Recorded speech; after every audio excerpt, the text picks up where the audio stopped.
residente sa Navotas nagdasa ng kilos protesta laban sa reclamation. Ang isang may-ari ng baklad inisyuhan na raw na baklasin ito. Abiso po sa mga motorista ngayong Payday Friday, posibleng magdulot ng traffic ang paglilipat ng tunnel boring machine na gagamitin para sa Metro Manila Subway Project. Sabi ng PAGASA, walang bagyo o sama ng panahon na posibleng mabuo o pumunta sa Philippine Area of Responsibility.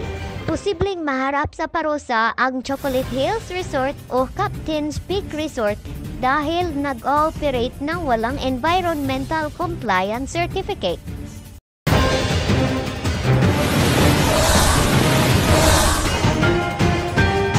Live mula sa Shine Network Center, ito ang 14 Oras. Magandang gabi Luzon, Visayas at Mindanao. Sa ngalan ni Preable Tomato, ito ang ika-12 na anibersaryo ng 14 Oras dahil hindi natutulog ang balita. Nagdasa ng kilos protesta ang mga residente sa Navotas laban sa reclamation na nakaka-apekto raw sa mga mangingisda.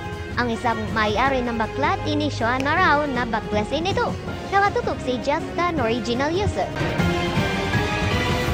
Umakyat pa sa seawall sa baybayin ng Navotas ang mga residenteng ito at isinigawan ang pagtutol sa Manila Bay Reclamation sa lugar na nakakaapekto raw sa kabuhayan ng mga isda.